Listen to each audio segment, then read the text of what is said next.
What is up, guys? It's your boy GRC. This is our friends over at Bankless. I sent him an email yesterday to see if he wanted to come on the show. No hard feelings, bro. But he has one of these too, so it's kind of fair. Crypto in the morning. And I purchased the wrong size. Frame for that, so I'm gonna need a new frame on that. Guys, crypto in the morning. We're live every single day. We have Sam Stoll here every single day, and we are so blessed today to talk about liquidity providing V1, V2, V3, concentrated liquidity, and permanent loss. And me and Sam are going to brainstorm on things that we would like to see in a potential V4 in the future. What are some things that Sam Stoll? He knows the ins and outs now. What would he like to see? Is there any additions?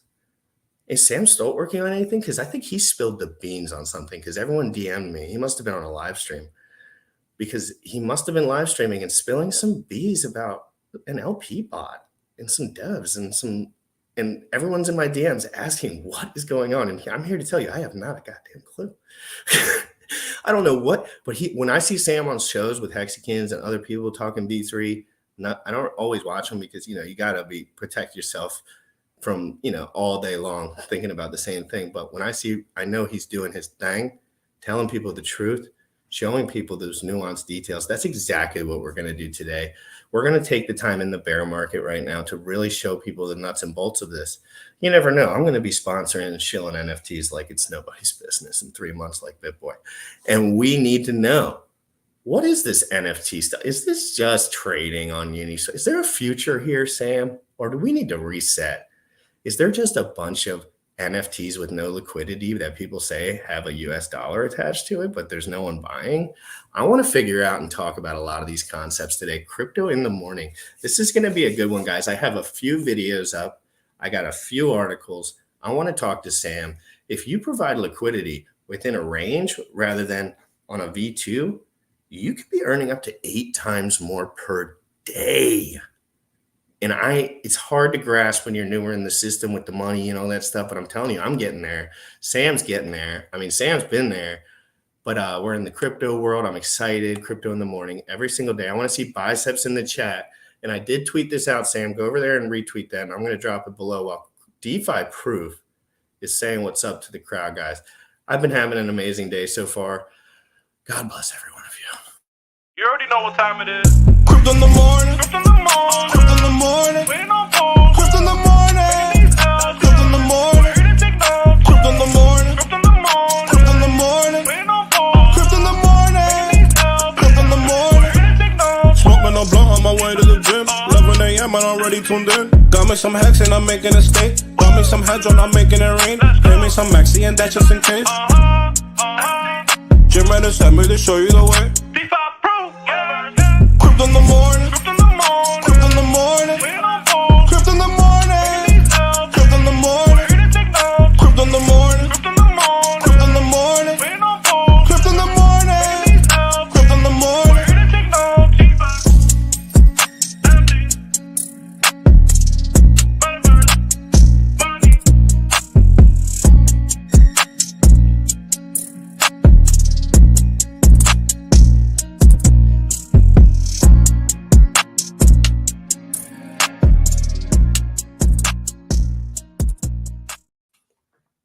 Whoa, we're going to be talking about Uniswap V3. One of the I like to talk about, but there's some nuance detail behind this, right? So Uniswap is starting with NFTs, but they've also come out with 2 things like behind the scene that nobody in the chat here will have actually heard of. Permit to and a universal router. You're like, what the fuck is Sam talking about? We're going to get into that in this video because those 2 things could allow Uniswap V3 to be the premier place to trade NFTs. So that's better. That's better than OpenSea, right? Because OpenSea is centralized. Now bring that over to decentralized land. Going forward, are there DeFi NFT platforms that you know of? Like, are there like? Is it like NX2 or NX? They have those. Right? They got a few of those floating around. Maybe not so much volume, but they're still there. You see, you've noticed. And that's so why that might be a part of our future, right? You think? I think that Uniswap is going to be the Goliath. There you go. Well, Sam, does it have anything to do with that? The fact that they wrote the code and that they have a 2-year thing on it, and all these updates take time for other people. So we know Richard, we know Binance, CZ from Binance. We know a lot of these guys that have forked some code, Sam. But when they do these upgrades, it takes years. Guys like me don't wait years to use V3 Uniswap. Nope, I'll pay the fee. Concentrated liquidity is one of the biggest innovations in the entire crypto space by a mile. I did about an hour and a half stream with RH Max the other day. Great guy, right? Smart man.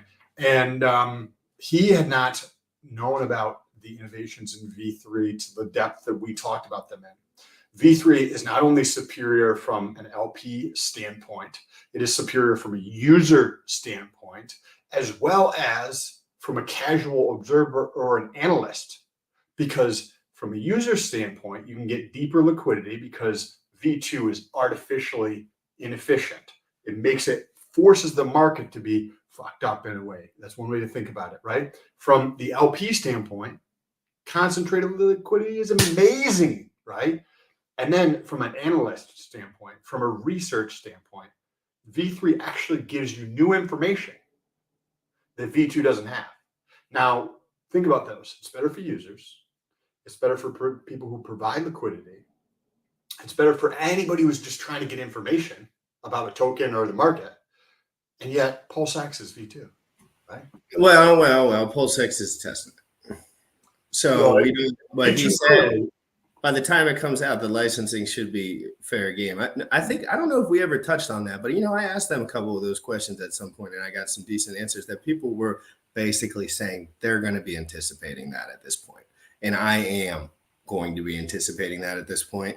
And if I don't get it, I'm going to scream. Just kidding. I'm probably going to do nothing and just use what's the best option at the moment. Because let's be honest, there are cheap fees in crypto. I don't care what anyone says. Bye-bye. If you don't think there are, they are. Go to Ethereum Pal right now if you want to just do a transaction. If you test what Uniswap has come out with is permit to, right? So we're going to get into a little video here that kind of talks about. Wait. What does that mean? So we talked about cheap fees, right? Permit to. When you go to do, if you guys are not familiar, if you go to Uniswap and you want to trade USDC for something else, you're going to do a swap, right? Well, when you do that, you got to give permission to the smart contract.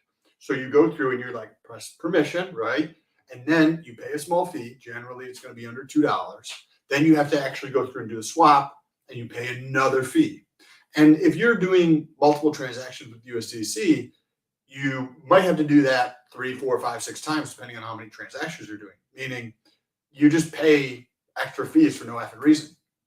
Well, there's this innovation that Uniswap came out with called permit to, right? Numeric 2. And what this actually does is can help reduce the fees. So effectively, and this is reading from their site, it allows token approvals to be shared and managed across different applications, which allows it to be more cost efficient and actually safer. Because a lot of the times how things are structured now is when an application, right, a dApp asks for permission, it asks for like a spending amount that is a large spending amount so that you don't have to ask for it again, right? So it's just an infinite spending amount, which then puts you at risk. And that can scare people too, because they don't understand that nuance right there. I remember seeing that for the first time, scared to death I was getting hacked or something because I didn't understand what I was looking at. I didn't understand what the reason was that this occurred. I didn't understand that there was rich people that use this, poor people that use this. Like there's a lot of, it's about each user has a different liquidity model, how much liquidity they need, how much liquidity they want. And that's something I want to get into. I hate when people say Bitcoin's the best and then they say Ethereum's the best and then they say Hex the best. I'm like, Bitcoin ain't good for no broke plebs. I can promise you that. If you're broke, you ain't gonna make it because of Bitcoin. So why don't we open up the conversation and say individually as a person, everyone has a price point and a risk profile, and we need to identify that person to person, not us. I don't know for you guys, but for you and me, I need to identify for that for me. Like Sam's risk profile, like for example, Sam probably more bullish on having a child than me in the next 5 years. So he's going to be thinking about that. And he's going to be like, oh, maybe I won't go to the bar today because, what if something bad happens? I should prepare for my future. I might actually do on my other podcast and the fitness YouTube channel. I'll probably cover blood work, like sperm analysis, all that stuff as I do. Dude, you need to help me with it. Because no, let's not talk about that. I've got my appointment here to go do some blood work. Let's say Sam has a child. I think you could do awesome emotional fitness and like coaching at some point down. You'll want to get into that more because of the child. And of course the industry you'll be in, the people that want to talk to you and say, how do you interact with your significant other and your child, Sam? And I'm sure you'll have a list of things you've done wrong and right in the past and adjustments you've made. I think that could be huge because I would love to learn that from you before I did it from the sidelines. I'm just saying, because it's hard. That's a hard one. And Sam is up for the challenge, he's thought about, being responsible for a while now. Sam, I'm going to play this video, but I want you to tell me to stop. I want you to notice. Stop. Oh, go ahead. I want you to notice if anything that you don't, this is detailed. This is not like a non-detailed thing. He goes through V1, V2, concentrated liquidity and permanent loss, then a V4 segment, and then a couple other things. But I want you to stop it. He does skip over some of the money-making nuance there. Like he's more about like what's going on and less about like, bros, you can make some crazy cash on this. So I want you to open it up and relate it to a user, relate it to yourself and your experience when you see something go through, because we're going to go through the whole storyline here. Hey, Sam had to learn about V1 too, and V2, and then V3. You can't just like skip everything. Like you have to kind of understand. And I want you to stop it, and I'm going to stop it as well. Let's watch this video, guys. Let's learn about liquidity. It's a flipping Saturday morning, 11:21. We're making gains. We're learning about gains. I love that shit.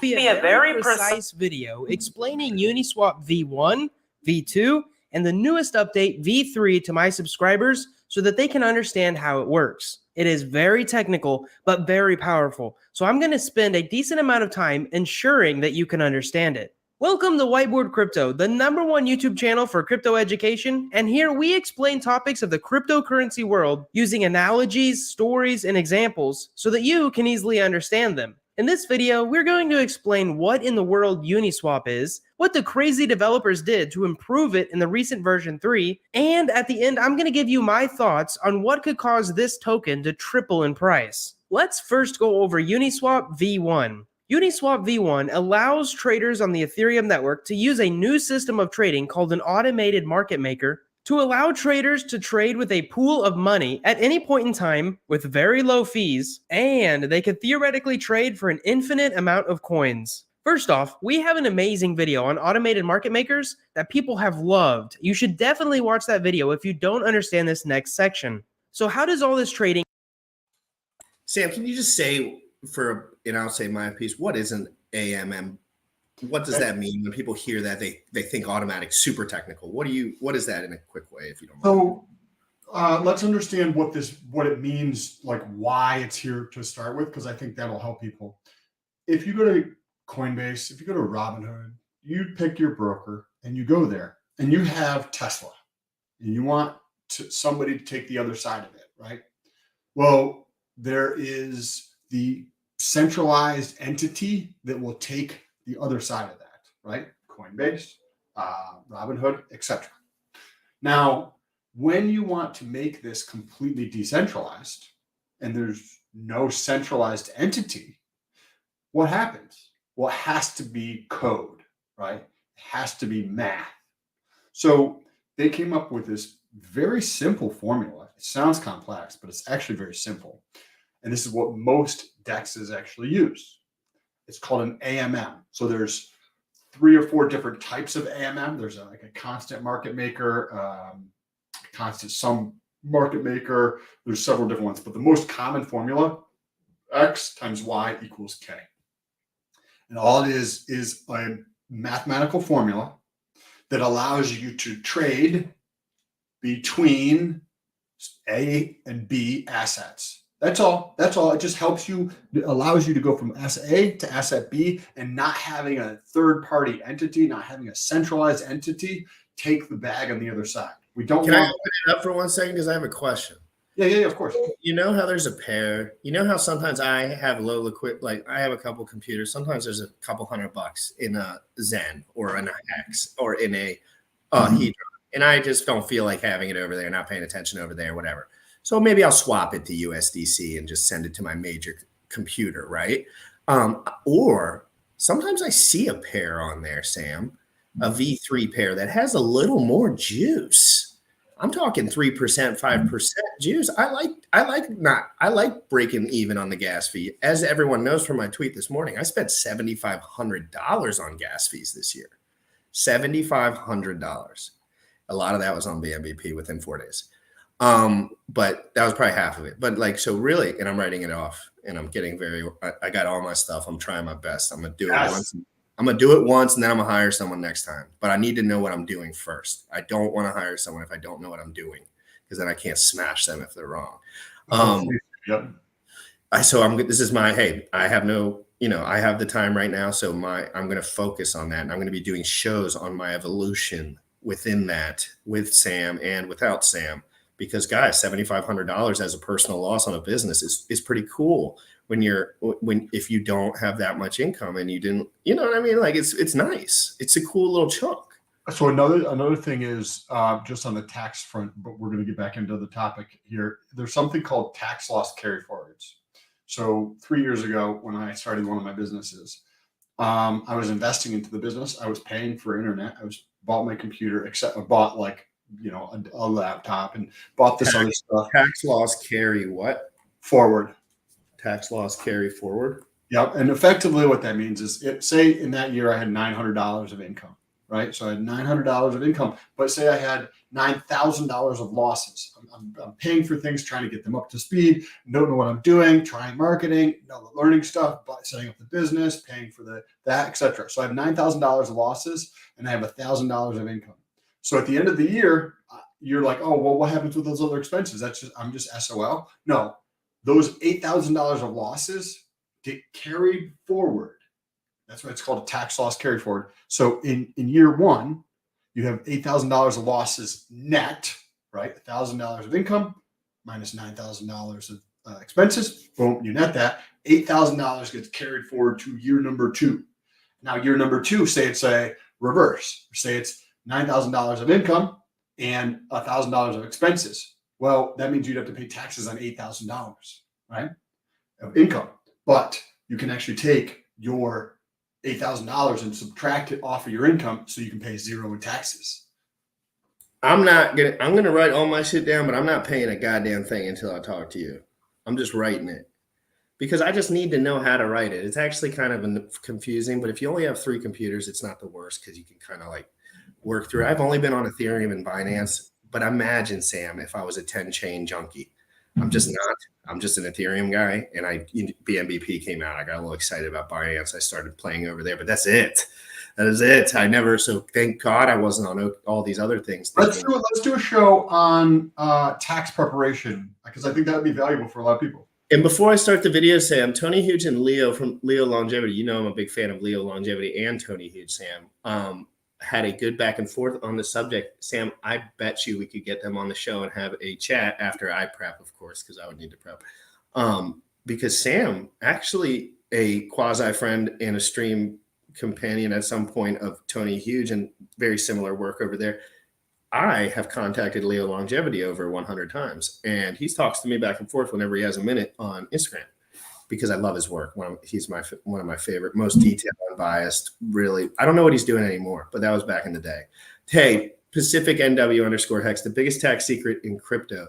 There is no wash sale rule. Sam, the biggest secret in crypto is that every loss is a gain.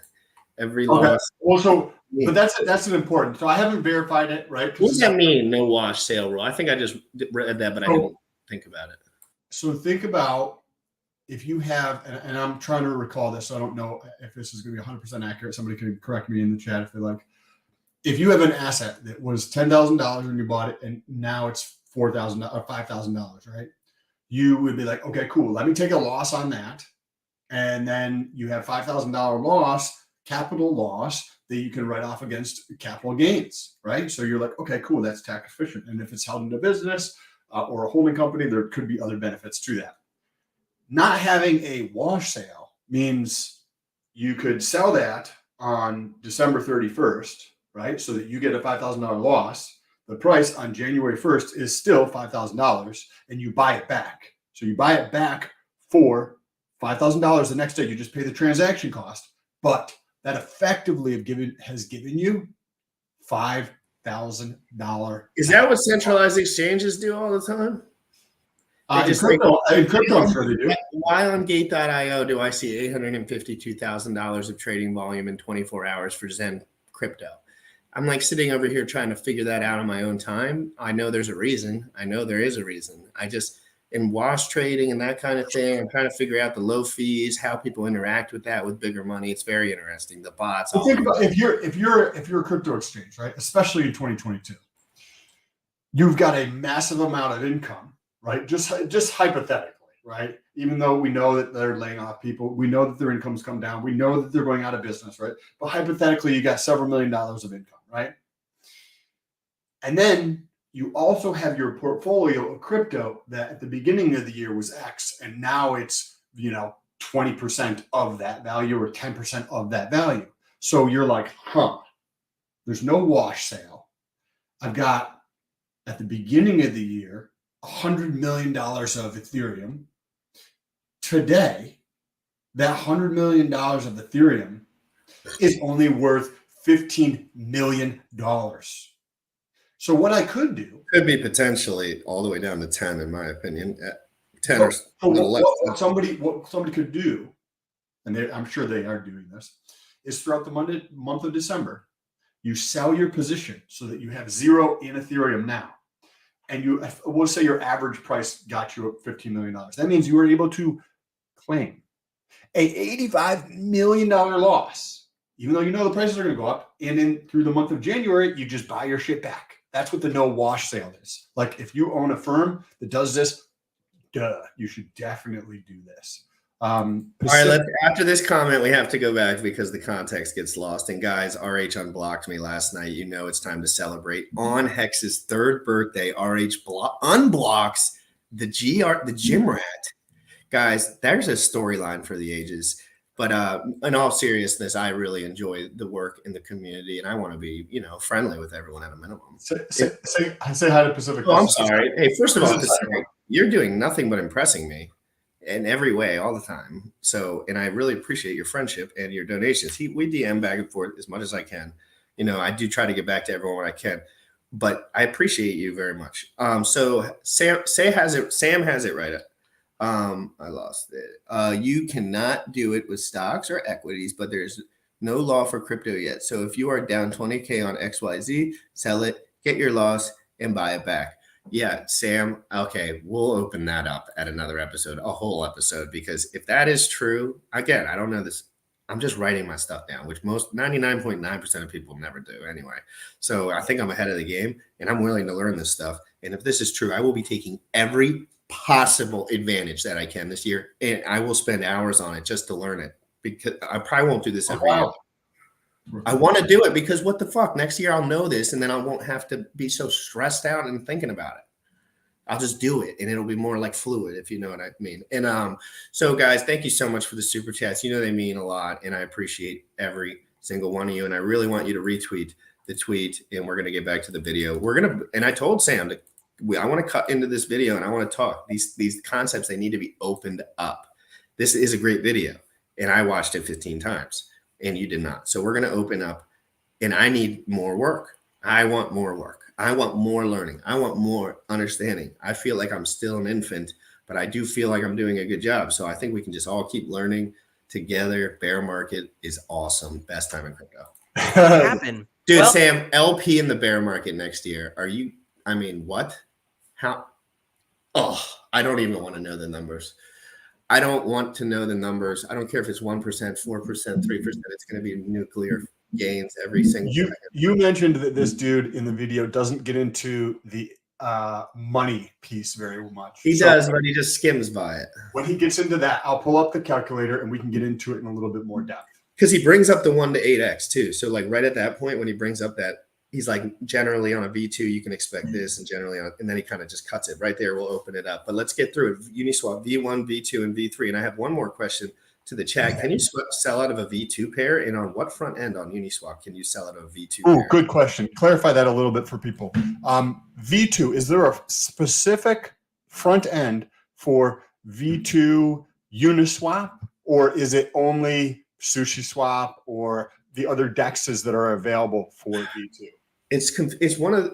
But it says it on Dex Screener that it's Uniswap V2. So that's where I'm confused. I would have to say there must be a front end. If I was guessing, there has to be a front end that people use that no one uses anymore, except the people that still have liquidity in the old asset. Because I was never around when V2 was popular on Uniswap. I didn't know what the fuck it was at that time. I only knew V3 as a start. I've started on V3, right? On ETHPAL. That's really how I started. So I want to know that answer. I've asked a lot of rich guys that answer, and I don't always get an answer back. So it's interesting because sometimes you can go to that V2 pair, and I promise you, you will be shocked with a 10% difference on the upside on a sell. I swear to, but I don't know how to do it. I don't know how to do it. It aggregates out. If it's V2, I believe, I don't know, but with there may not necessarily be front. I don't know. I feel because if you use V3, their automated router is going to route you through the best path. From my understanding, If there's no pair, if there is a pair and there's low liquidity, I noticed this. So like, even if there is a pair, let's say that there's a Hex Zen pair. There is a Hex Zen pair. There's like $2,000 in liquidity in that, Sam. You're not using that pair. I can promise you that. I might with $100. If I get 3% slippage and a 20% bonus on it, I won on that. But again, that's a very rare scenario for me that I would swap Hex for $100. Again, I'm just kind of like highlighting it.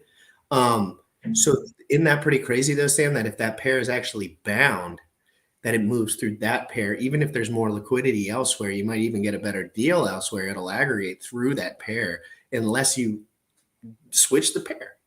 And it's weird. I got to learn more about this. I'm so excited about learning today. I can't believe it. And we can get into that when we pull up Dex Screener a little bit later, because I think a lot of what we just said kind of was like over a bunch of people's heads. And if you have a question for me or Sam while this next portion is playing, it says the best time is during the show to ask Sam a question, probably, where you're not going to have to pay for it. So ask the question. Ask me a question. All these nuanced details. Me and Sam, I just asked a question. Both of us were a little bit flimsy on it. Let's get to the bottom of it. We like learning. Uniswap was created using smart contracts, which are basically pieces of code that work on the blockchain and allow people to do really cool things that they can't do on the Bitcoin network. For example, in V1, you could give Uniswap $200 and they might give you 1 Ethereum.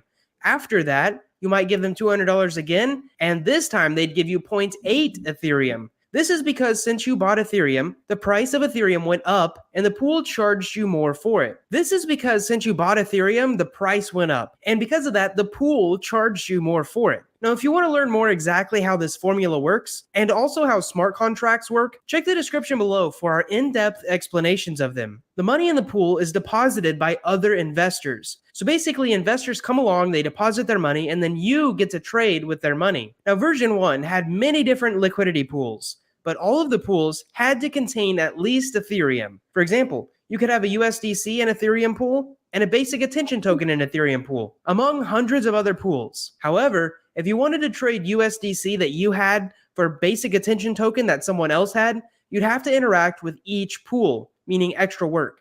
Next, let's go to Uniswap V2. So version 2 fixed this.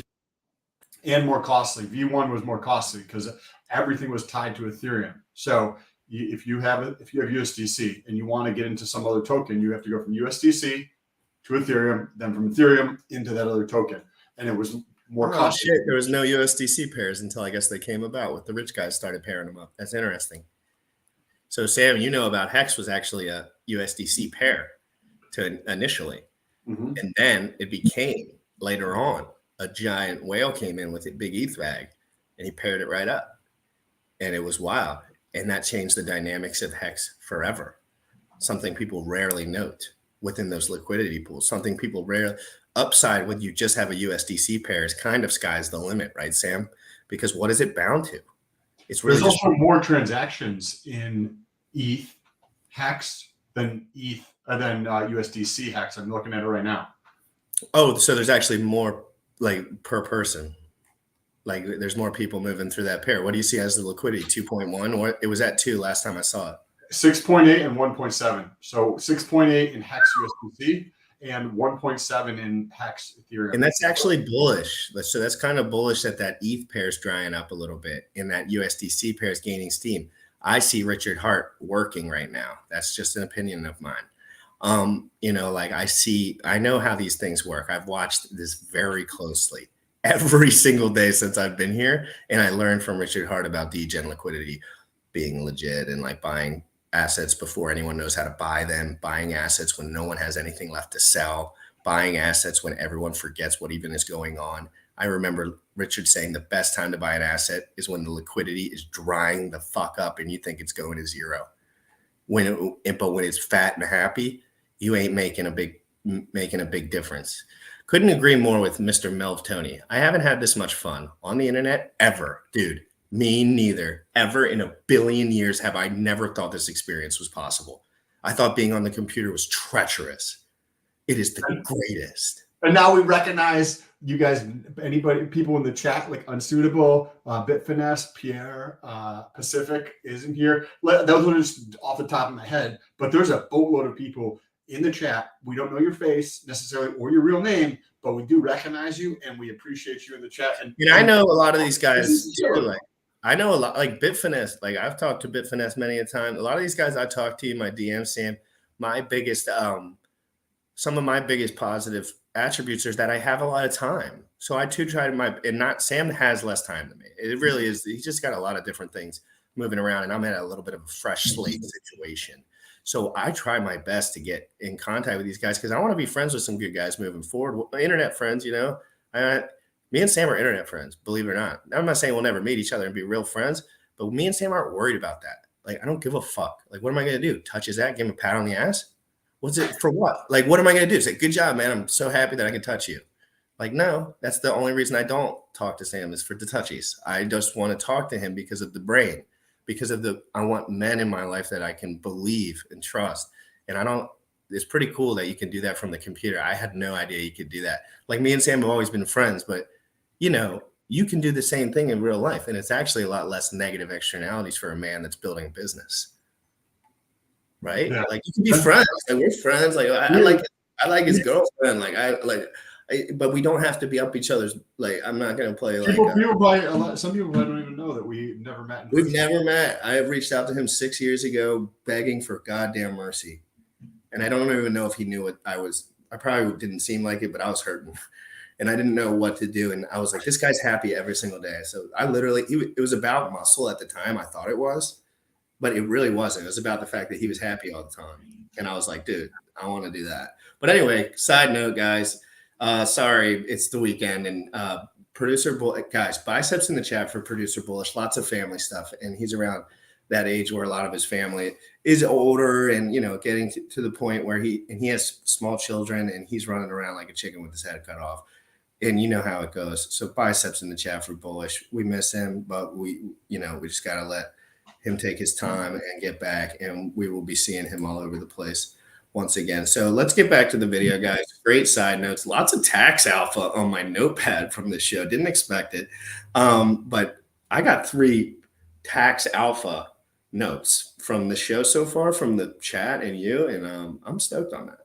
This problem by creating pools that don't need Ethereum. Now we can create any pool that we want, including a USDC and basic attention token pool that allows us to swap tokens with one click. Now, Uniswap basically became famous for this. They grew literally exponentially for a while, and then even became the most popular app on Ethereum. Because of that, now Uniswap is probably one of the most forked projects in the blockchain because the code is so useful. Now, before we continue with this video, I want to warn you that you need a decent understanding of decentralized exchanges, liquidity pools, automated market makers, and impermanent loss to actually understand the powerful changes of V3. If you did not understand those words, I highly recommend watching other videos on our channel and then coming back. We do a great job of simply explaining each one of those topics, and again, you can check the links in the description below. Finally, it's time to start explaining Uniswap v3. Have you ever seen one of those SpaceX rockets that goes up and then it comes back down and it lands the same way it went up? I'm fairly certain that the same math used in those rockets is also used in Uniswap v3.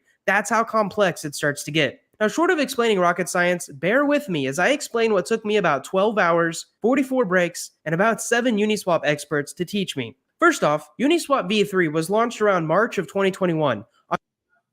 Wait, let's see how long he said it took him. I didn't catch how long. Yeah, that's what we v3. too. That's how complex If you it had starts. to guess, if I sat down in the class format, I would say with Sam and some guys, it would probably take me all day, roughly all day on that one. If I had pros telling me, and I think, let's see what he says here.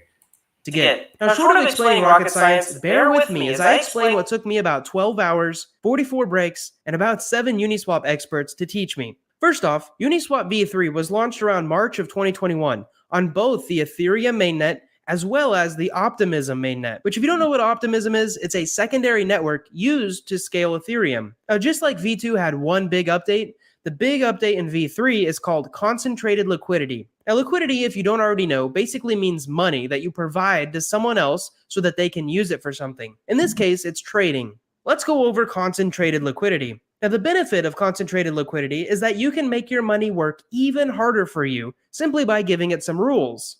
Let me explain. Normally, when you want to be an investor and put your money into a Uniswap pair like USDC or Ethereum, you lend your assets to the pool. Now, the pool lets other traders trade your assets back and forth, basically collecting very small fees from those traders so that they can pay you. This way, traders are happy to trade and you're happy to lend your money. Now, when you provide liquidity, it evenly spreads your money for traders to use between the prices of $0 and infinity dollars. This means if Ethereum goes to $100,000 or even plops down to 50, the money that you provided is fairly allocated across all price ranges for traders. V3 changes this.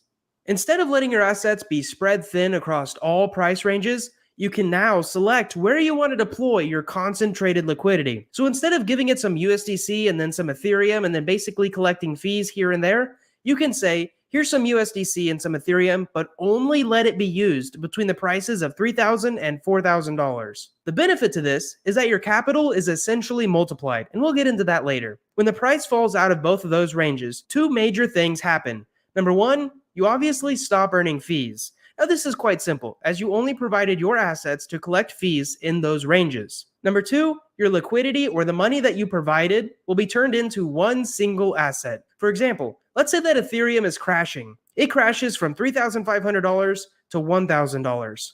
Now, all of your capital used to be in Ethereum and USDC. Now it is only in the form of Ethereum. In version 2, you would always have at least a little bit of both tokens, but version 3 changes that. Now, you might actually even think this is beneficial, because by supplying between the ranges of $3,000 and $4,000, you are effectively placing a $3,000 Ethereum limit sell order and a $4,000 limit buy order. Now, in simple terms, this means if you supply liquidity between $3,000 and $4,000, you're basically saying if the price of Ethereum goes above $4,000, spend all my money buying it.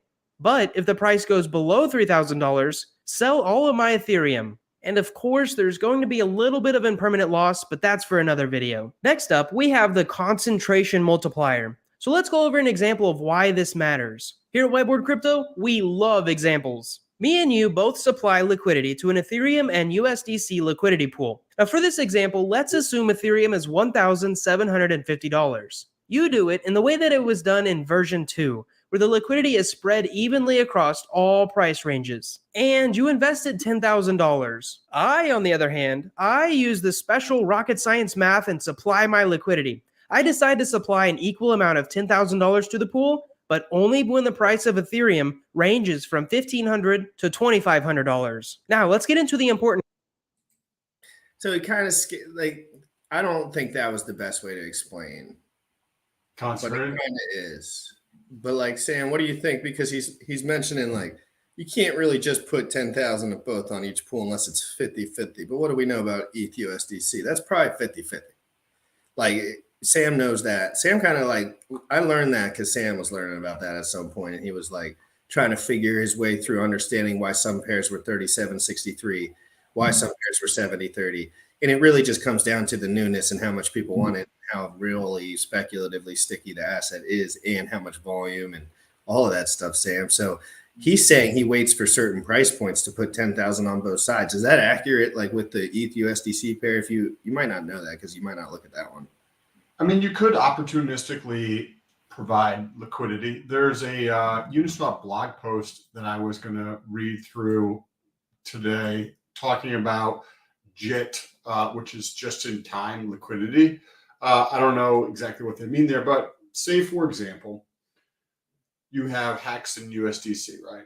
And that's $6.5 million. And then you see that pool goes from $6.5 million down to $3.5 million. $3 million has left the HEX USDC pool. So what does that mean?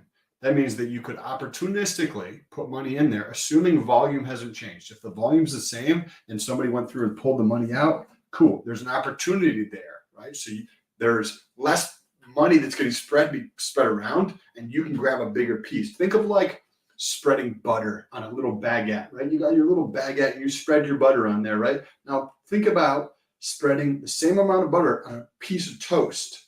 That's a big piece of toast. Oh my God, that sounds good.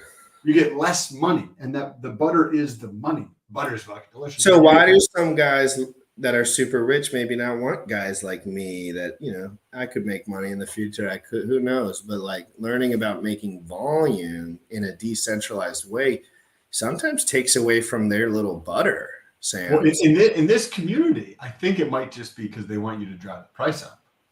Well, I think in this community, I don't think that's true. I think it's true maybe for a couple guys that like if you were making a sense of it, but it doesn't make sense. People are not ready for this. I'm telling you, I know you might not know all the people that I know. I know a lot of guys that have a lot more money and business prowess than I, and they don't even want to hear this shit. And I know guys that have no money. They don't want to hear this shit. There's 62 people in the chat. That's probably the lowest I ever have. This is probably the most important information that we cover.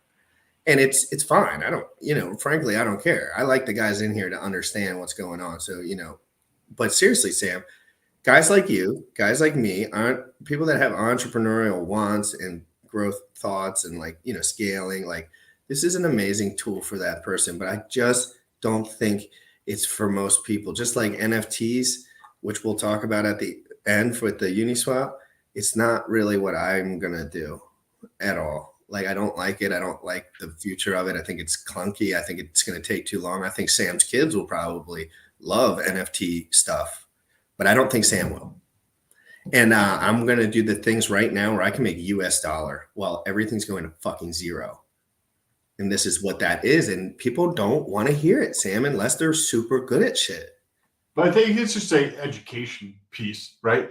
Most people don't understand the innovation that DEXs bring with them and that concentrated liquidity brings with them. Like we've talked about this 100 times, right? You can get rich by creating a product or a service, right? That is extremely popular or innovative, right? You can buy assets that go up in value and hold on to them for a very long period of time, or you can stand directly in the flow of money and grab some as it goes by, right? If you're playing by the pool, what's that saying that parents say when you're by the pool? If you're by the pool, you can expect to get wet.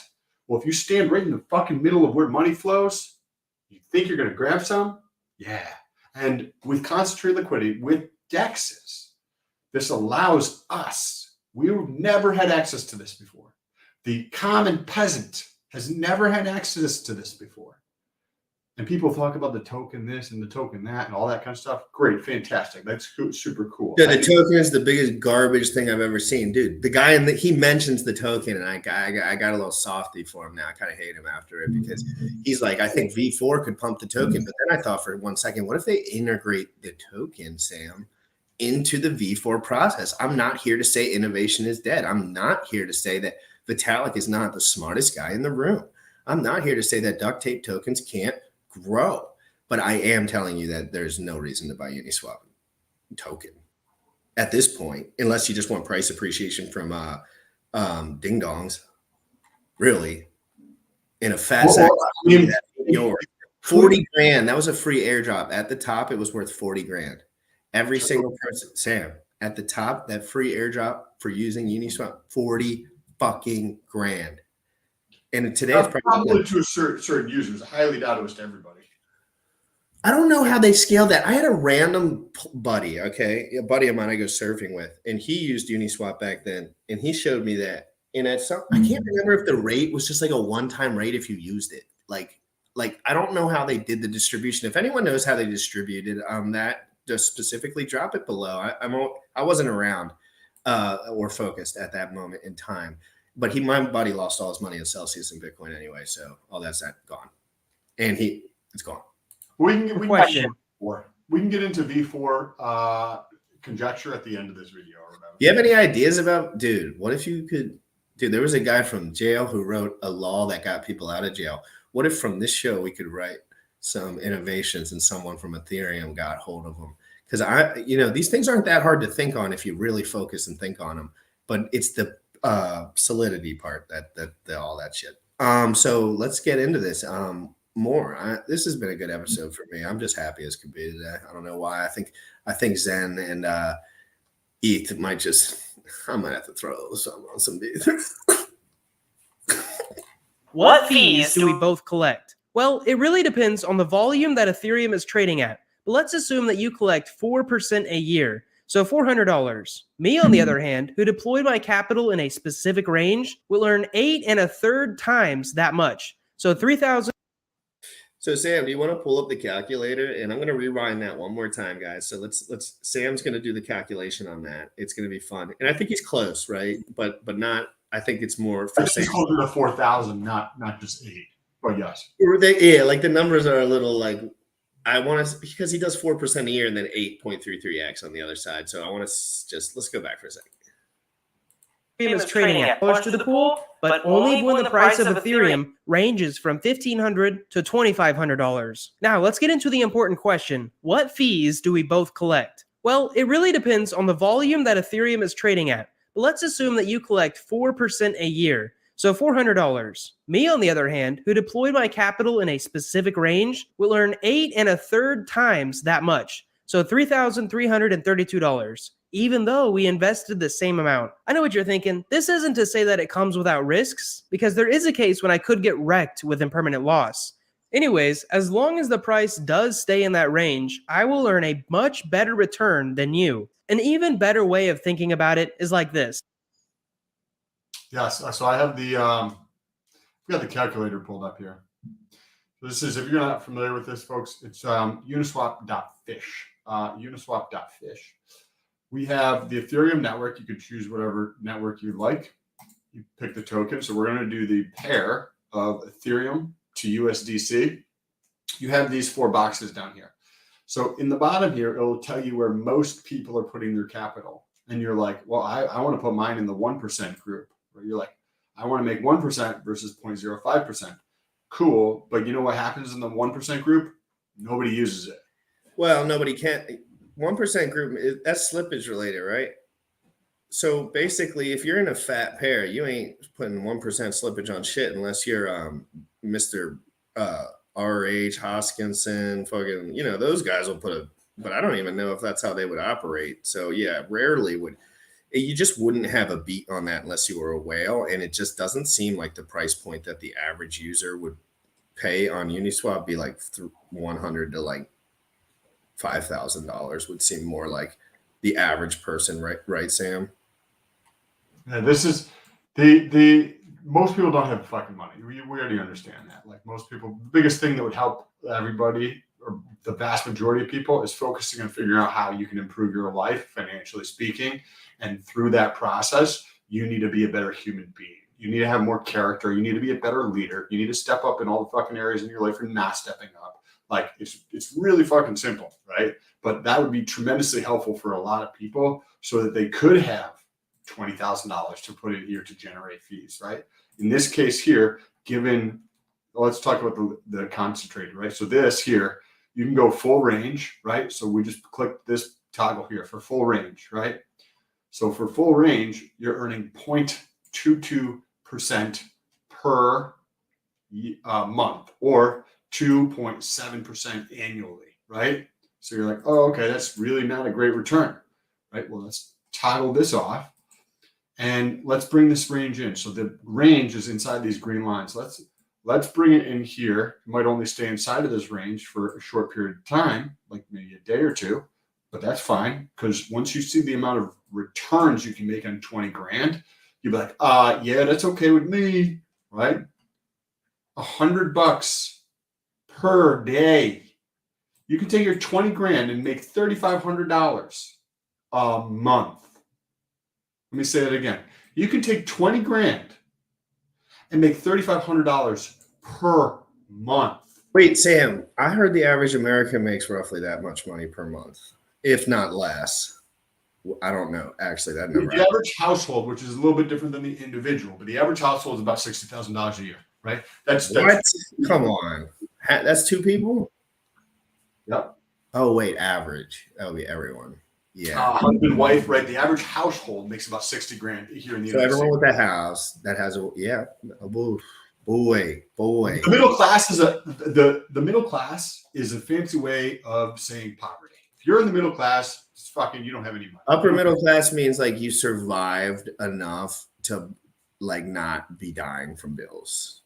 And that's like upper middle class basically now. Like if you have a nice house, a little bit of a yard, and you're not hysterically wrecked by bills. Like if you buy like a house on a lake, like you're upper or whatever, but like that's like 4% of people, and that's being very, very, very nice, I think. But like guys like me and Sam, like individual guys, it's a little different. But like when you have a family involved, like it changes dynamics quite a bit. But look at the different return difference, though. Do you see that the return I think is up to 4,000x? So that's almost 10x.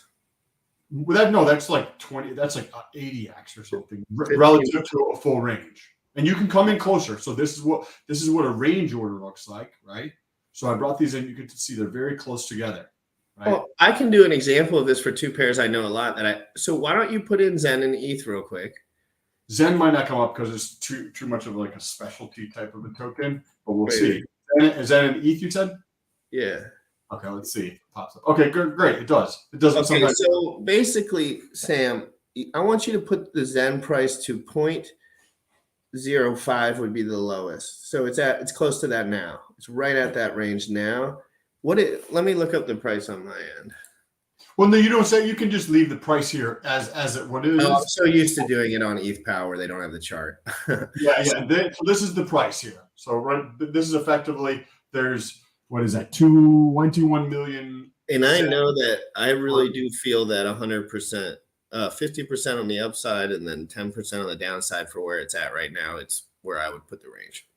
Check this out, right? So we've got a nice range here, right? 20 grand. 17% per month. Yes. And you could bring this in further, right? And it does slow the price appreciation down, guys. But me and Sam aren't super interested in making price appreciation gains right now. It's just a little bit. That's not the time for that.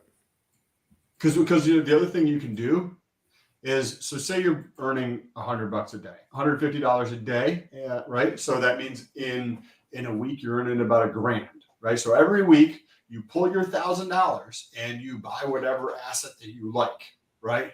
So in this case, Zen. So you pull your $1,000, 50% of it roughly is going to be in Zen, and 50% of it is roughly going to be in ETH. You can convert the ETH to Zen, and now you've got $1,000 of Zen that you can send to another wallet, right? That you're not providing liquidity on, and do it again. You see how this can change the dynamics?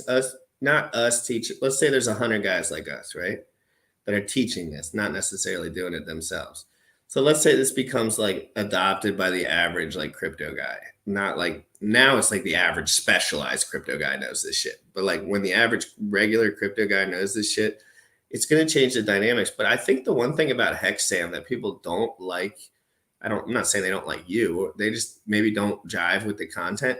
Hex is really marketed off price appreciation, but what does people earning money on fees kind of do? It's kind of the counteractive opposite of that to a degree, because if to a point, right? Like if there's no one in the pool, there's no one in the pool. Okay. So like, but if there's an active market and the T-share rate, Sam, don't forget about the T-share rate. The T-share rate relies on people staking hex, right?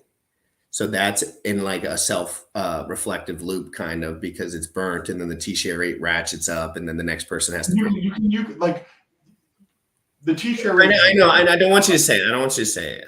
I know what you're gonna say. It's real. But because don't shock the world. Like you want people have a lot of money in this stuff and they're earning good yield, and it's Sam. They don't like it when I say How dare you, Sam? Stop it. You just stopped. Okay. But I'm saying innovation can come in many ways, shapes, and forms, Sam. In sharding, people can build on hex. There's geniuses out there and they're working right now, Sam. So the future is good. And I'm telling you, Sam, there is one thing you don't understand about hex. 99% of the people that wouldn't provide liquidity because they don't really want to do all that, they're the same people that would sell their bags if they were liquid. So even staking is literally, Sam, protecting certain users from selling their bags. Period. And I think that is okay. And Sam, I'm telling you, I'm one of those guys early on. I wish I would have done a couple of things different. And staking them wouldn't have been the worst option in the world when I got hacked for everything and was fucked up. And like whatever, there's a million scenarios, right? But there is a scenario where that first 10 grand I put in crypto, I staked for a year and I would have it today. And there's many, that's gone in a lot of ways. There's also, so I think it's important. It's definitely a useful tool. I agree. 10% of your bag if you're okay. But there's a cost to these things, right? Oh my God, yes. So that's all you just got to be aware of. There's a cost to the tying your shit up for a year, 2 years. But most of the hex price appreciation comes from inflation. So you're basically just waiting for the inflation. It's just you're waiting for inflation gains, just like Bitcoin, and then the fee structure. That's inflation in terms of new users to drive the price up. Right. But again, this is why people get hairy with me, Sam. They don't get hairy with you because you don't really care. But like, they get hairy with me because I realize now that this interacts with the T-share rate. This interacts a lot with the price appreciation. Remember what I was saying about ETH pair being dense, and then it's really interesting how these things can change and morph over time. Guys, this was posted a few days ago. It says Richard Hart, hexologist. They're making out over here, and Jimrat Crypto. He's the Wolverine guy right here. And he's salty, but he's still really shredded and amazingly dominant. So there's a lot of good things going in this meme here. 422 likes. Give us Steaks and Apes, Bears and Apes now a follow. He probably got blocked, had to make a new one. That's our buddy. Really funny memes. And then, yeah, amazing memes. Let's go back to this Uniswap video. There's 4 more minutes left. Me and Sam turned a 10-minute video into an hour and 7 minutes, guys. Could you believe it? But that's what I wanted to do. That's exactly what I wanted to do. I want to open this conversation up. Me and Sam are not going to be able to talk about this when there's 17 new cryptos coming out with innovation layers and liquidity providing with atomic swaps. And, so me and Sam are going to be busy. We got to get these bare bones thoughts out now. And it helps me. Reps. I could. Oops, it's not playing. You're playing it on a different computer that's not shared. Thank you. Yes, sir. 1 sec. It'll be up here. Just funny memes, and then we're going to talk about the NFTs. But I read through everything kind of, and Sam, it's just like we're just trading NFTs and getting an AMM aggregator kind of best deal. But we're going to talk and open it up, and we're going to look through the Uniswap official page when they launched it. They did a little article on it. And earn the same. Liquidity is especially useful for situations like stablecoin pools, where there's 2 assets that hardly ever change in price in relation to each other. For example, the pool that holds DAI and USDC hardly ever gets out of the range from $1.01 to 99 cents. So you can imagine how powerful this is. The capital multiplier here isn't 8.33 like the last example. It is 200x. Now, if you're like me, you might be asking, what's the highest capital multiplier I could get? Well, I'm glad you asked because I have the answer. And the answer is 4,000 times. Now, this only happens when you provide liquidity inside a very narrow range of 0.1%. Up, I want to cover something called active liquidity. So we actually already covered active liquidity, but I didn't call it that. So if you supply liquidity to the ranges of $25 to $35 in 2 tokens, and the price of a token drops out of those ranges, what happens? Well, your liquidity will instantly turn into 1 token, basically the token that is dumping, at least whenever it hits the $25 price point. After that, if the price keeps dropping, your liquidity is technically inactive. You're not earning any fees or even changing due to impermanent loss. The next thing that I wanted to talk about is how Uniswap uses NFTs. So this brings us to the part of the video where I will now explain how Uniswap gives out NFTs. If you know what an NFT is, you know that it's simply a token that isn't fungible. Well, in the past, one USDC and Ethereum LP token was exactly equal to another USDC Ethereum LP token. By the way, if you're not sure what an LP token is, it is what is given to liquidity providers or investors so that they can prove that they actually provided money to a specific pool. And using that LP token, you can actually redeem it for your portion of the pool at any time. Another cool thing is you can actually trade them. And in the past, there was only one type of LP token per pool. However, now since we have price ranges, we actually must create NFTs that have specific data attached to them. For example, I could have the NFT USDC Ethereum LP token with the data of a price range from $2,000 to $3,000. Another really big thing that I have not seen very many other people mention about Uniswap version 3 is their licensing. This means you can't copy or fork the code for 2 years. And basically, since a ton of other exchanges on other networks are quite literally Uniswap with different branding, they are not going to appreciate this. This licensing protects their code for a while. This is what I said this about PulseX. All right, Sam. Now it's fair play because he brought it up. So let's say PulseX has V3, but still, there could be they could add things to it. Sam, I want V4 when V4 comes out, period, end of story. So open that up a little bit, Sam. Whether we have it or not, we can't speculate. But what does it mean to not have that initial innovation in a world that's just full of innovation with who knows what the fuck they're going to do? Well, in any environment, let's take our phone, for example. This used to be a flip phone, right? You don't have a flip phone anymore. Why? Because it's fucking garbage. You have a smartphone because this is a tool that is versatile to do many, many, many, many different things. Now, if you look at V2, it is like a flip phone, right? It is garbage in several ways, innovative from what it was, but when you go to V3, it's better for users, it is better for LP providers, and it is more valuable in terms of the information it provides to the marketplace. Open that last part up. When you look at information to the marketplace part, you know how we're looking at this, right? This. Oh, there's so much information on this. It's amazing. You're right. And this right here, this chart is just for those of you who are not aware, it's just a horizontal line. This is called a histogram. This chart is called a histogram, right? And it's just a horizontal line for V2. So this type of chart is called a histogram? Yes, sir. Okay, cool. So this chart is how the natural market wants to be. You can see it kind of looks like a normal distribution, right? If we pick a more like a pair that has more volume in it, it might look more like a histogram or more like a normal bet, right? This kind of looks like a bell curve, right? And then what about PLSD? What is that? PLSD is garbage. They don't have any liquidity in it. Well, no, but I know it's not even that they don't have liquidity, but I just want to show people because I think this is a good example. And this does not mean that the price doesn't go up and all that stuff, but it's different, right? Hey, it looks better now. Looks a little better. So the difference here is V2. You can't see this, the chart here. You cannot see this. In V3, you can see this, and you get to go into the marketplace. And I've said this right many, many times.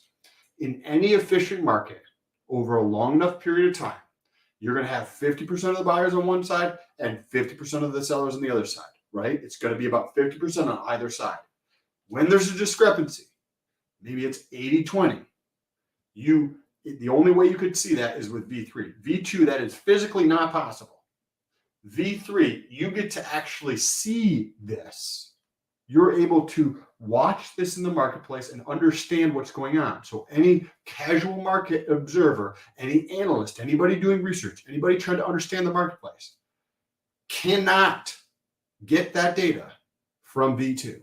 It is only available in V3. And when we look at the updates, Sam, we see on ETH it's not easy to get all these fucking charts and all this stuff and then they update it, and then what? But QuickSwap, right? QuickSwap is on QuickSwap. Wait, open that up. Holy shit, I forgot about that.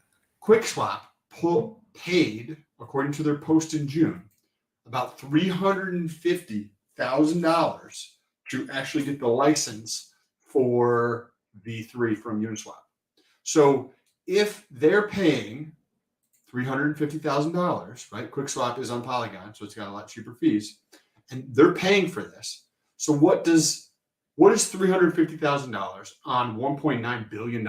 To me, that seems like an intelligent trade because V3 is so much better than V2, and PulseX is V2, right?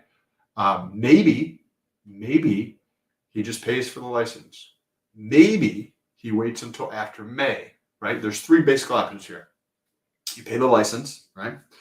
You wait until after the license expires and then copy their shit, right? Because you know that their shit is far better than what V2 is.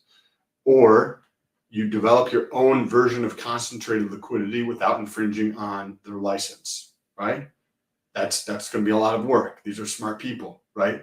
And smart people like to work with smart people, so they keep going. They're going over there. This is the best known DEX in the world, right? So they collect a lot of valuable talent there because people want to work around the best thing, right? Think of Tesla or SpaceX. If you ask engineers leaving school and they do this survey, you know where those engineers want to work in the top two places? Tesla or SpaceX. And it flip-flops year over year and has done that for several years because people want to work with the best people that are doing the most exciting stuff. Tell me this, Sam. Could they have said F you? With Uniswap? If they, let's say I paid you $450 for the license, could you just say fuck you? No. So you have because I'm paying you for the license, right? Yeah, but like what if like some guy that was like evil? But it's going to be all drawn up with lawyers beforehand. I see. So it's serious. It's not a joke. Like it's not like me and you just be like, hey, bro, let me give you. It's not just like a little software like front. It's like this legality with big money involved. It's important. So let's get back to the end of this video, and we only got a couple minutes left. And then we're going to look at the NFTs are officially live, guys. I don't really think this audience is huge with the NFTs, but put a bicep in the chat or a peace sign or a mushroom in the chat if you like NFTs. Like if you actually like NFTs, if that's something that you use a little bag or whatever, enjoy. I just don't really know anything about any innovation over there. So like, I want to know though. I like collect stuff. I have a pineapple and a picture over here, so I like collectibles. Sam taught me magical things about the pineapple, and I haven't stopped thinking about it since. So it'll be interesting to see how it plays out for them. Finally, one thing worth mentioning before we get into my own personal thoughts on this is that there was a few fixes that actually made Uniswap swaps even cheaper, meaning less gas fees, which is always a nice upgrade to have. As we end this complicated video, I'd like to thank you for bearing with me through this crazy explanation. One last thing I'd like to share is my thoughts on V4.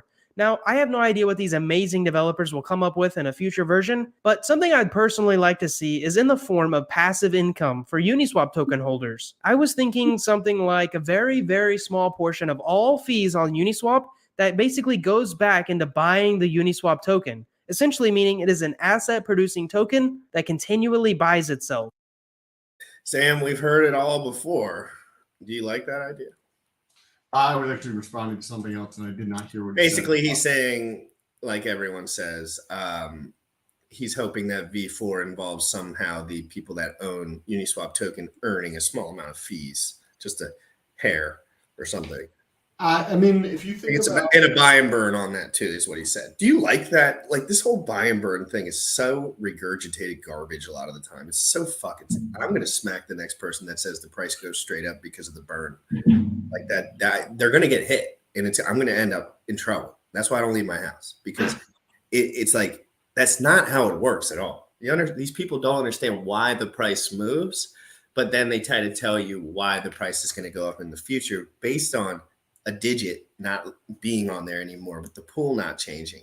Sam, I do have one question from you. If the pool never changes and the units just go away, does that create some sort of like percentage of benefit? It depends on users. Yeah, Period. exactly. Period. That's the end. If the number of units goes down and users go down, goodly swap, right? It doesn't mean anything. But if the users are going up during that time, then it can be valuable. But I think that giving people a percentage of fees is far more valuable. Yeah, I like the fee portion. I don't like I don't want to say that because I already have something that does that. It's like I kind of do like Hex and for a lot of reasons, but I don't need other things to do that too. It's like it's not necessary, right? Like I said earlier, I buy Hex and stake some of it to kind of protect myself from human error to a degree because my life can get a little up and down sometimes. I'm not perfect. So I like to have a little piggy bank for the future. And it's interesting because I think it's used for every reason but that sometimes, Sam. Like 30-day stakes with $1 million or like $1,000 for 15 years. Like it's like is there middle ground here, guys? Can we use these tools effectively? Can we have open console about this and just keep learning how to protect ourselves? Because no one's going to protect you like you. No one's going to represent you like you. No one's going to do your taxes as good as I'm probably going to do my taxes. Granted, it'll take me a fucking shit ton of time. But that doesn't matter. No, I know I can't hire someone because I know they'll get over on me because I know I don't know what I'm doing.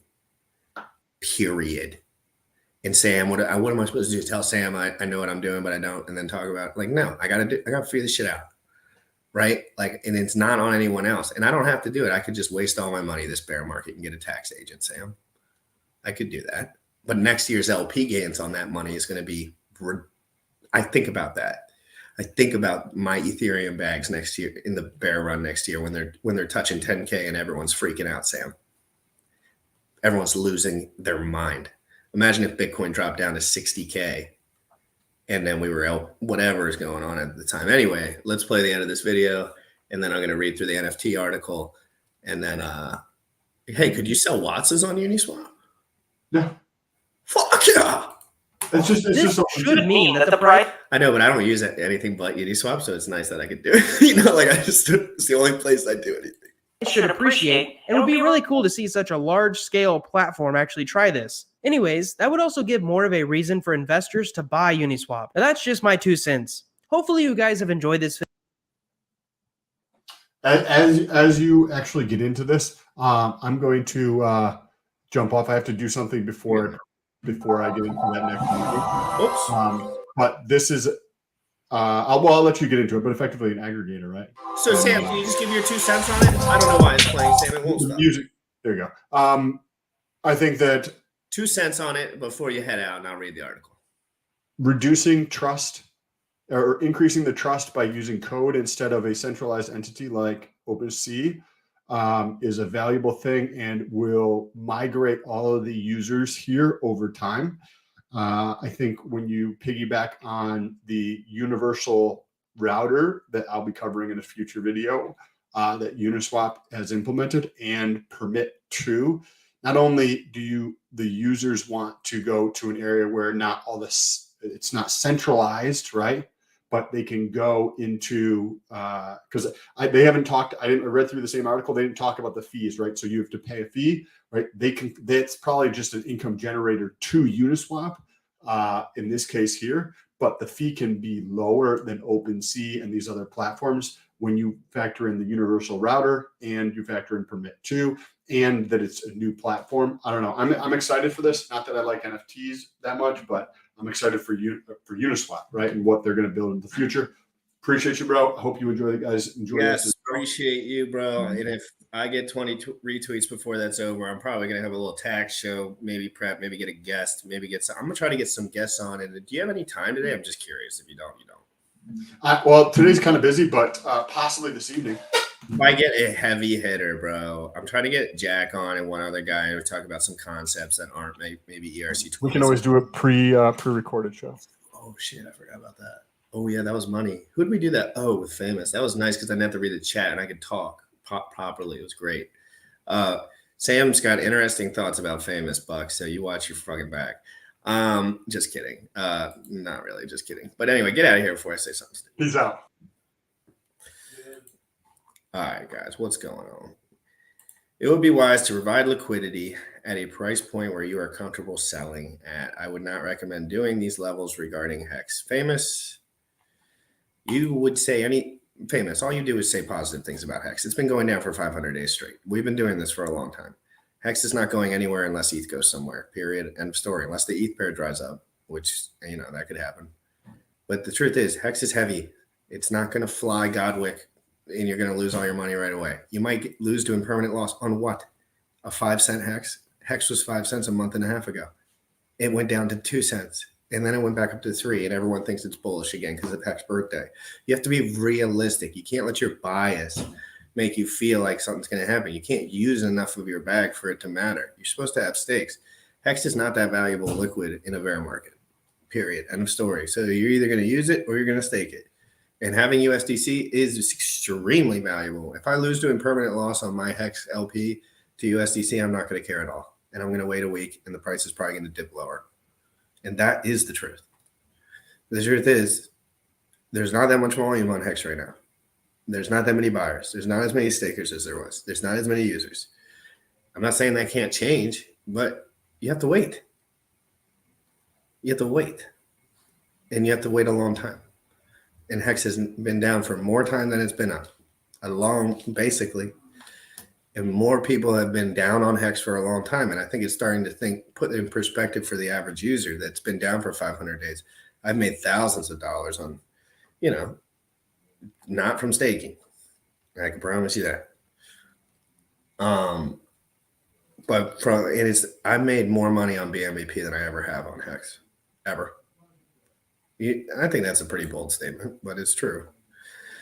I bought BNBP when it launched, and I sold some at $25, and now it's at double what it was when it launched, and it's been great. I've enjoyed every second of it, and I've made an extremely good amount of money on that, and not necessarily from the gambling, but just from the asset in general. It just depends how well you know the asset. Like, if you know that Hex has been sitting sideways like for fucking 300, 200 days, like 6 months. I don't even know what it is at this point. Like, it's been going sideways. You know how much money the guys in those pools are making on your asses on fees while this shit does nothing, and you think a 12% pump is going to go. You do another trade. It's stupid. And that's why I choose not to do it. I choose to stake some and LP some. And that's it. But if I lost to impermanent loss on my Hex bag, I would not be worried for 2 fucking seconds at all. And even if it blew up, it's like I got stakes and shit for that.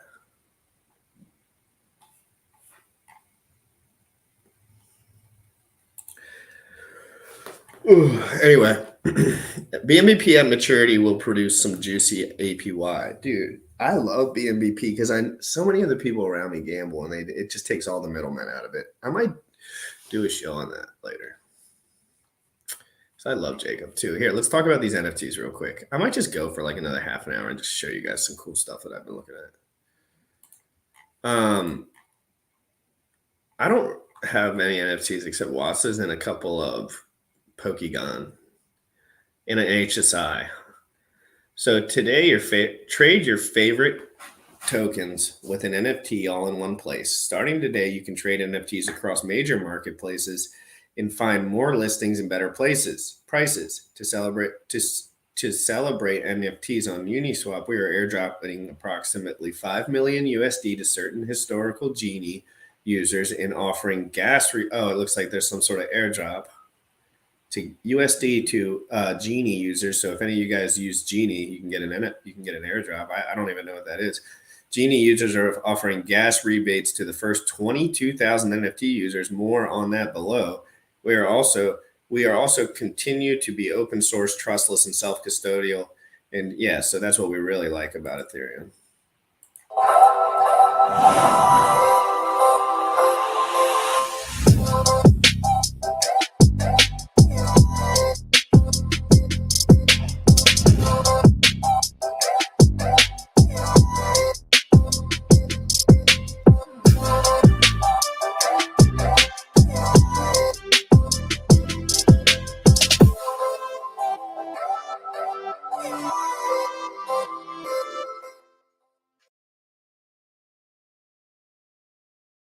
That was pretty major chill.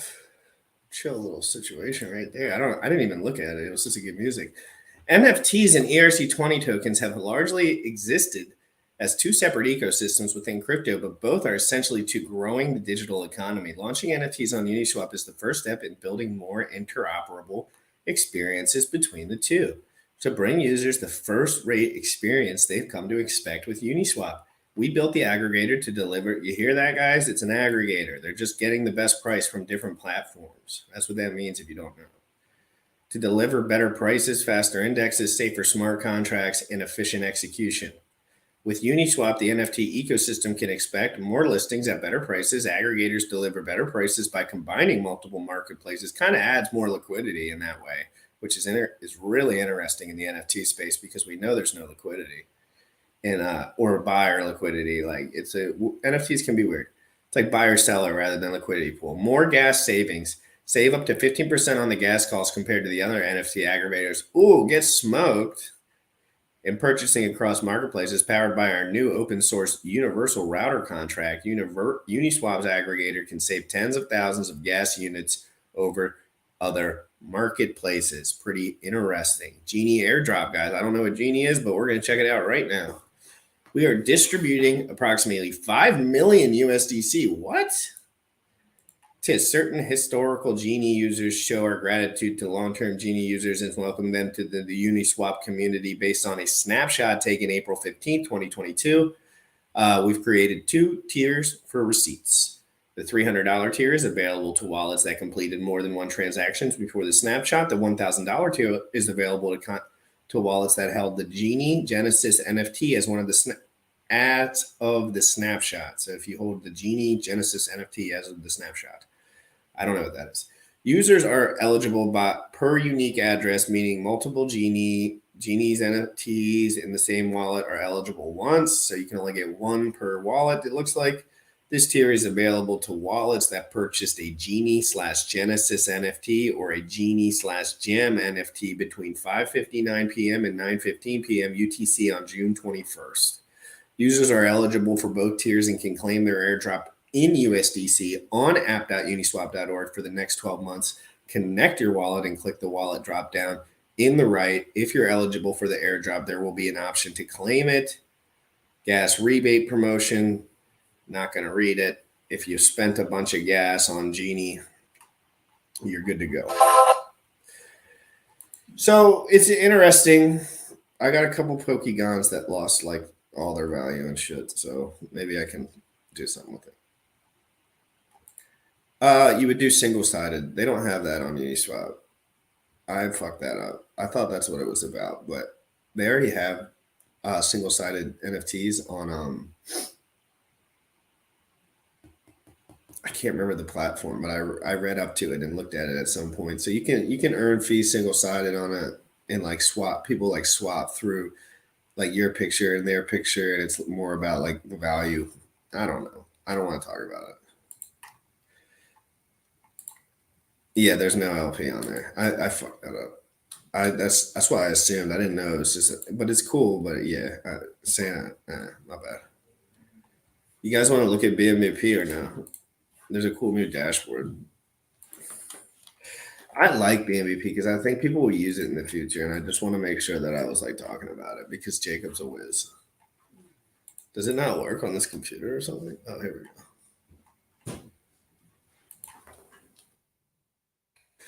All right, I do not promote gambling at all, nor will I be doing any gambling. Please never gamble, and God will smite you if you gamble. Okay, but this is a cool thing that I don't talk about it a lot because I ain't trying to get people into some gambling bind. But what I do like to point out is some of the cooler things. And here's a new dashboard, right? So if you look at this dashboard here, it can tell you highest profit user in the gambling, lowest profit user in the gambling, most active user in the gambling, 3,026 games. Most fees by user, somebody paid $93,000 in fees. So let's look over here and check out what's going on the profit leaderboards.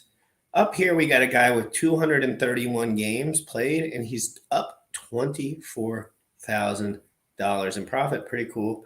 So I just like these metrics because I like what he does. He shows everyone all the metrics for everything. So we got the general metrics.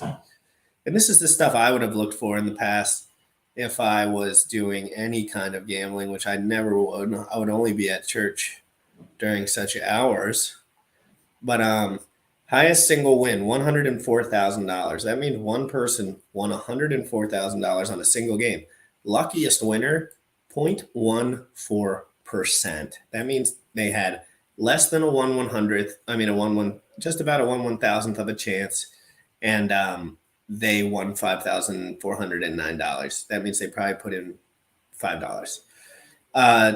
Total unique wallets, 24 today. So 24 new wallets today, 738 total unique wallets, and 15,487 for total volume, 15.4 in volume. And yeah, pretty great. And if you look at the accumulation, so basically I don't want to say anything, but if it goes around a launch price again, that would be fair game. So you figure that out on your own time. But if it goes around launch price ROI, like it's a bear market, so I would expect something like that. But I'm not gonna tell anyone to do shit because that's stupid. Like buying shit if you don't have money is stupid. And like, you got to be honest with yourself.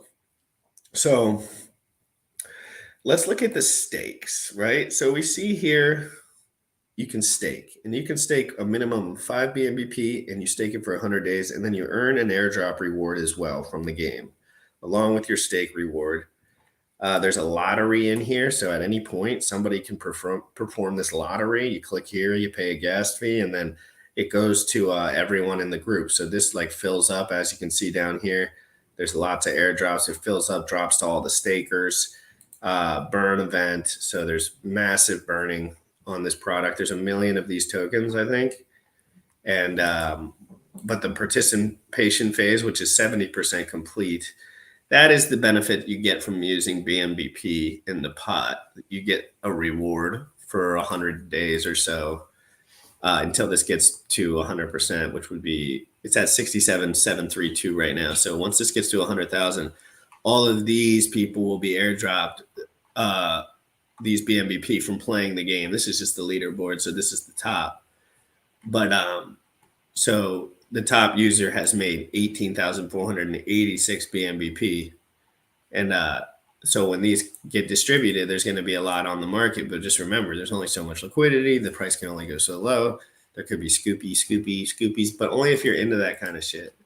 But really, you can provide liquidity with assets like this and do whatever you want. You can do whatever. But you see all the options. You see you can swap on the front end. You see, and then the future games would be, we got price calls. That's a game. Sports gambling. That's a game. Fortune wheel. That's a game. Roulette. That's coming. I think the roulette or the power. I can't remember which one's coming next. The roulette or the Powerball table. But this is the game, like as they get everything set up in the bear market and figure out, the market a little bit. So it's pretty interesting stuff, I think. I like it. I like the staking. Here's the tokenomics. 75% to a monthly airdrop as far as profit sharing, 20% to the buy and burn, and then 5% to community lottery. Like I kind of went through all that stuff. So, and the accepted tokens, all of these tokens can be used in the pot, and they will be used once the multiplier is over. Like the multiplier just incentivizes BNBP use because that's what they're trying to do right now. But all of these are going to have the same US dollar value in the future. Sometimes people will throw other stuff in there. It's kind of fun to see. I've earned some Link and some Doge in there, I think, playing around with it. And nothing crazy.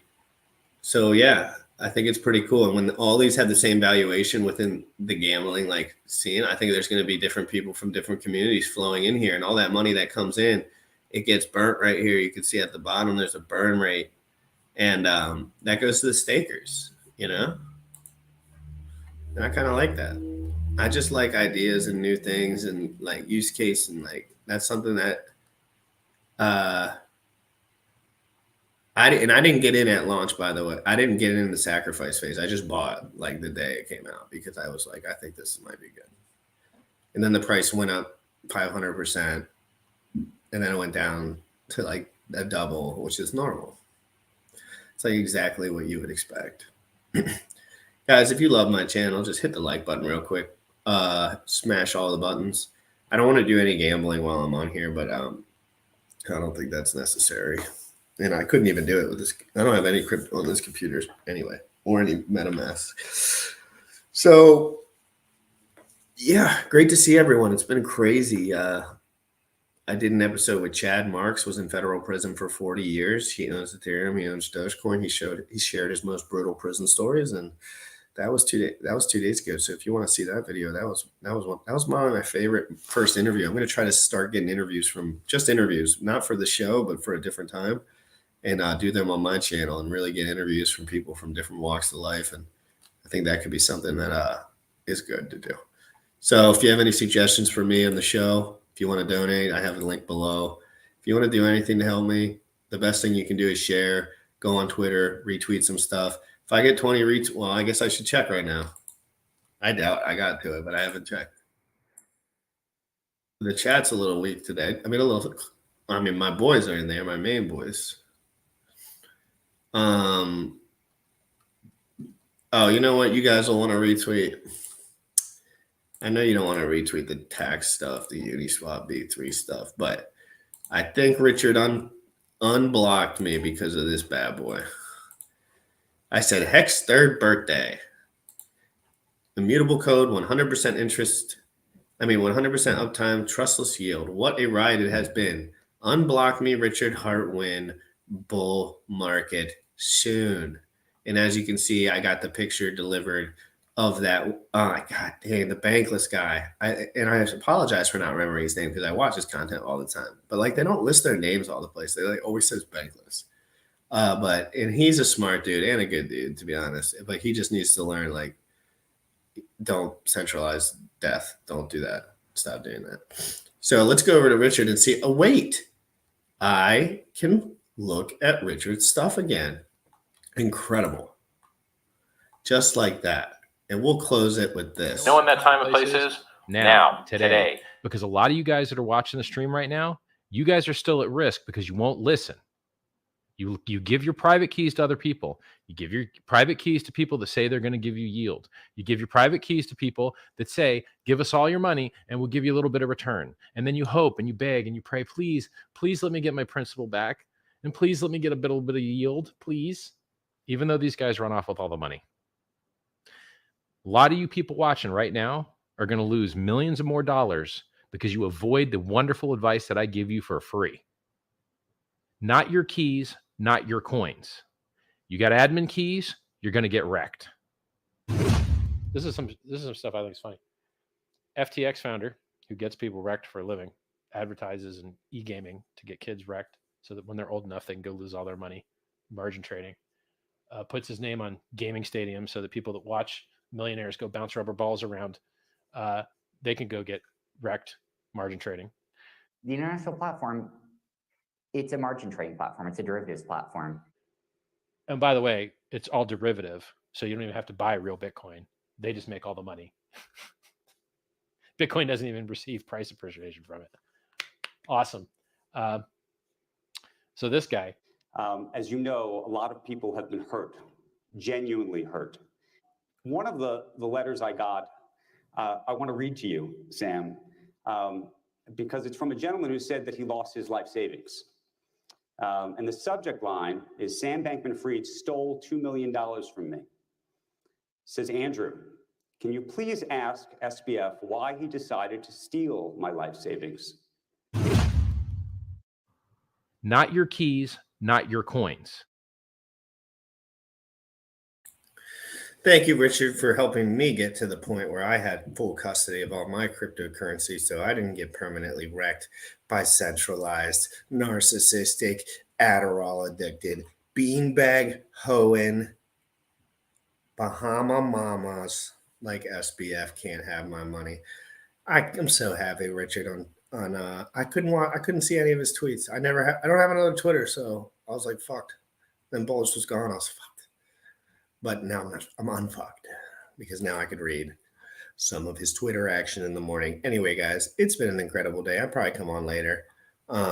Make sure you support the channel by hitting the like button, hitting the share button, and share it to your favorite Telegram. Maybe give it to a new guy who's in a good position to listen to this kind of info. You can easily figure out the guys that would like this info. It's just 1 or 100. Some people hate it. Anyway, crypto in the morning every single day. DeFi, bro. You already know what time it is. Crypto in the morning. Crypto in the morning. Crypto in the morning. Waiting on phone. Crypto in the morning. Crypto in the morning. Ready to take notes. Crypto in the morning. Crypto in the morning. Crypto in the morning. Waiting on phone. Crypto in the morning. Crypto in the morning. Ready to take notes. Smoking a blunt on my way to the gym. 11 a.m. and I'm already tuned in. Got me some hacks and I'm making a stake. Got me some hedron, I'm making it rain. Pay me some maxi and that's just in case. Jim ready to send me to show you the way.